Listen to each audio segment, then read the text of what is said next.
હજારો વર્ષોથી શોષિત અને વંચિત રહેલા બહુજન સમાજને કાશીરામના સ્વરૂપે માનો કે કોઈ તારણહાર મળી ગયા હોય તેમ લોકો કાશીરામને જોઈને ભાવ વિભોર થઈ જતા. સમાજની ચિંતા લઈને ફરતા લોકો કાશીરામના માધ્યમથી નિષ્ક્રિય લોકોને જાગૃત કરવા માટે કાશીરામને ભાષણ માટે આમંત્રણ આપવા લાગ્યા. પણ કાશીરામ માટે શરતો મૂકતા કે સભા સ્થળે 12,000 લોકો ભેગા થવા જોઈએ અને પે બેક ટુ સોસાયટી માટે ફંડ રૂપે 12,000 રૂપિયા મળવા જોઈએ. એકત્ર થયેલા લોકો પૈકી સાયકલ રેલીમાં સામેલ થવા માટે ઓછામાં ઓછા 3,000 સાયકલ સવાર હોવા જોઈએ. જો કે કાશીરામની લોકપ્રિયતા એટલી બધી વધી ચૂકી હતી કે લોકો ગમે તે ભોગે અને ગમે તે શરતે એમના પ્રવચન પોતાના વિસ્તારમાં ગોઠવવા લાગ્યા. એકલા યુપીમાં આ રીતે 100 જેટલી સભાઓ કરવામાં આવી.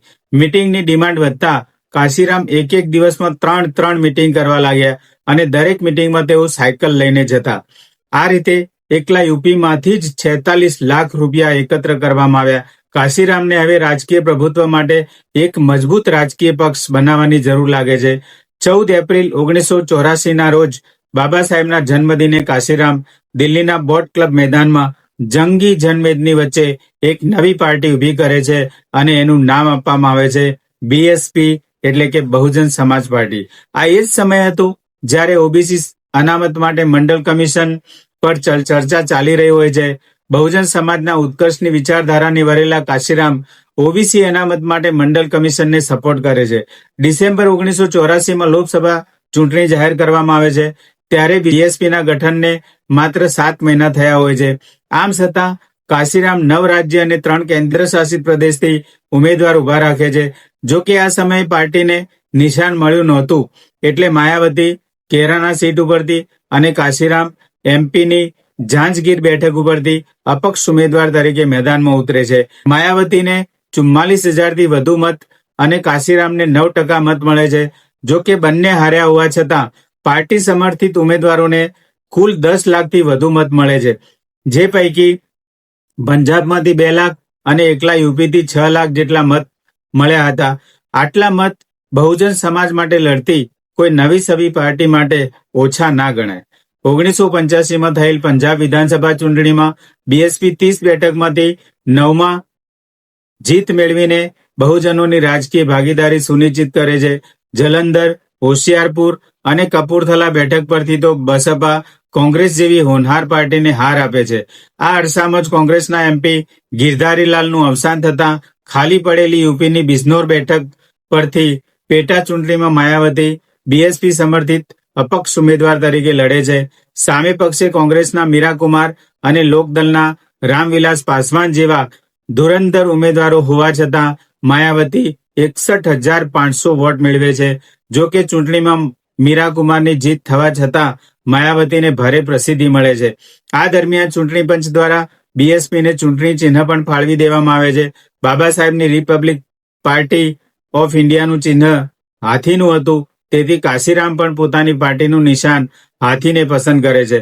પછાત વર્ગના લોકો પોતાના મહાનાયકોના ત્યાગ અને બલિદાનથી પ્રેરિત થઈ તેમાંથી પ્રેરણા મેળવે તે માટે તેમણે ઝલકારીબાઈ, માતાદીન, સાવિત્રીબાઈ ફૂલે, જ્યોતિબા ફૂલે, ગંગાબક્ષ, ઉદાદેવી, અવંતીબાઈ, સંત કબીર, રૈદાસ, પન્નાધાઈ, બિજલી મહારાજ, હીરાપાસી, મક્કાપાસી, મહાવીરી દેવી જેવા મહાનાયકોના જીવન વૃત્તાંતની જાણકારી લોકોને આપી શકે એવા બુદ્ધિજીવી પ્રચારકોને તૈયાર કર્યા.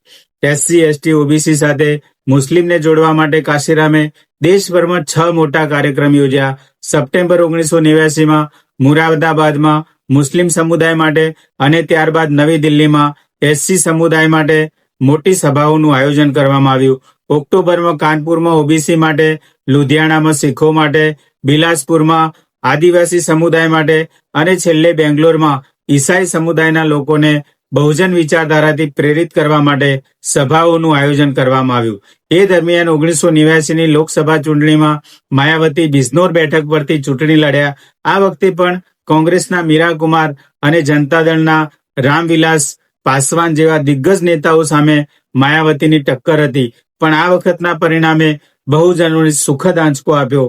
બંને ધુરંધર નેતાઓને હરાવીને સૌ પ્રથમવાર માયાવતીનો ભારતની સંસદમાં પ્રવેશ થયો. તો બીજી બાજુ કાશીરામ અમેઠી બેઠક પરથી રાજીવ ગાંધી અને ગાંધીજીના પૌત્ર રાજમોહન ગાંધી સામે લડવા માટે તૈયાર થઈ ગયા. જોકે તેમની હાર થઈ હોવા છતાં આ બેઠક પર પ્રધાનમંત્રી પદના ઉમેદવાર રાજીવ ગાંધી લડતા હોવાથી આ બેઠક મીડિયા અને લોકો માટે રોમાંચક બની ગઈ હતી, જેનો સીધો લાભ કાશીરામ અને પાર્ટીને થયો. આ ચૂંટણીમાં પાર્ટીએ કુલ 3 સીટ પર જીત મેળવી અને 31 બેઠકો પર પાર્ટી બીજા સ્થાને રહી. આ જ વર્ષે યુપી વિધાનસભામાં પણ બીએસપીને 13 બેઠકો પર જીત મળે છે, પરંતુ કેન્દ્રમાં વીપીસિંહની સરકાર લાંબુ ચાલતી નથી અને 1991માં ફરીથી લોકસભા ચૂંટણી થાય છે. એ દરમિયાન 20 મે 1991ના દિવસે એલટીટીઈના ઉગ્રવાદીઓ દ્વારા રાજીવ ગાંધીની હત્યા કરવામાં આવે છે, જેના કારણે પેદા થયેલી સહાનુભૂતિના કારણે જન સમર્થન કોંગ્રેસ તરફ વળે છે. માયાવતીની બિજનોર લોકસભા બેઠક પરથી હાર થાય છે, પરંતુ બહુજન નાયક તરીકે લોક હૃદયમાં સ્થાન મેળવી ચૂકેલા કાશીરામ ઇટાવા બેઠક પરથી લોકસભા ઇલેક્શન જીતી સૌ પ્રથમ વખત લોકસભામાં પહોંચે છે.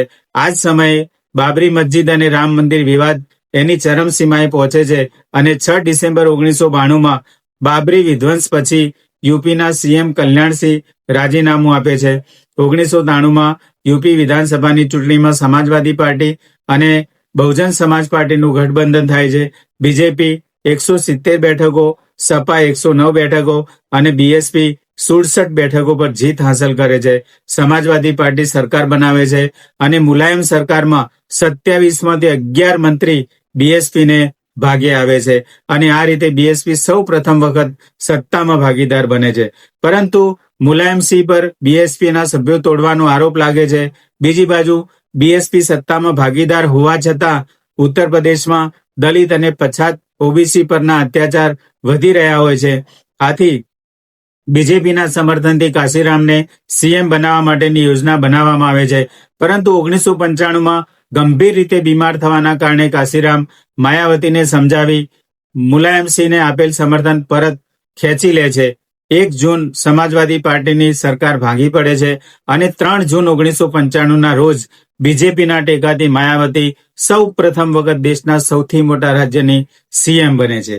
આ દરમિયાન ધીમે ધીમે કાશીરામની તબિયત વધુને વધુ ખરાબ થવા લાગે છે, એટલે 2001માં લખનૌમાં એક વિશાળ રેલીમાં તેઓ માયાવતીને પોતાના એકમાત્ર ઉત્તરાધિકારી તરીકે ઘોષિત કરે છે અને પોતાના મૃત્યુ બાદ પોતાના અસ્થિ પાર્ટી કાર્યાલયમાં સ્થાપિત કરવાની ઈચ્છા વ્યક્ત કરે છે. एक ना एक दिन जाना है, लेकिन ये काम तो चलता रहना चाहिए, इसलिए मैंने जाने से पहले ही मायावती को अपना उत्तराधिकारी बनाया. 2003માં હૈદરાબાદ ખાતે કાશીરામને ભારે બ્રેઇન સ્ટ્રોક આવતા એપોલો હોસ્પિટલમાં દાખલ કરવામાં આવે છે, પરંતુ બીજા જ દિવસે માયાવતી એર એમ્બ્યુલન્સથી એમને દિલ્હીની બત્રા હોસ્પિટલમાં ખસેડે છે. 2004માં એમને ડિસ્ચાર્જ કરાયા ત્યારે માયાવતી એમને સીધા જ દિલ્હીમાં હુમાયુ રોડ પર આવેલા પોતાના નિવાસસ્થાને લઈ જાય છે અને પોતાની અંગત દેખરેખ હેઠળ એમની સારવાર કરાવે છે. કાશીરામના ભાઈ દલવારાસિંહ પોતાના ભાઈનો કબજો લેવા હાઈકોર્ટમાં પિટિશન કરે છે, પરંતુ કોર્ટના રજિસ્ટ્રાર સમક્ષ કાશીરામે આપેલા બયાન મુજબ કોર્ટ દલવારાસિંહની પિટિશન રદ કરી દે છે. ત્યારબાદ પોતાના પુત્રની યોગ્ય સારવાર થતી નથી એમ કહીને કાશીરામની માતા સુપ્રીમ કોર્ટમાં અરજી દાખલ કરે છે. એ મુજબ કોર્ટ કાશીરામની સારવારની ચકાસણી કરવા માટે એક મેડિકલ બોર્ડનું ગઠન કરે છે, પરંતુ કોર્ટનો ચુકાદો આવે એ પહેલા કાશીરામની માતાનું દેહાંત થઈ જતા અરજી રદ કરી દેવામાં આવે છે. એના થોડાક સમય બાદ જ 9 ઓક્ટોબર 2006ના રોજ બહુજન નાયક કાશીરામનું પણ દેહાંત થાય છે. પરિવારજનો એને અપ્રાકૃતિક મોત ગણાવીને પોસ્ટમોર્ટમની માંગણી કરે છે અને મૃતદેહ પોતાને સોંપવાની માંગણી કરતી અરજીઓ કોર્ટમાં દાખલ કરે છે, પરંતુ બંને અરજીઓ નામંજૂર કરવામાં આવે છે અને માયાવતી નિગમબોધ ઘાટ ખાતે કાશીરામની અંતિમ ક્રિયા કરે છે.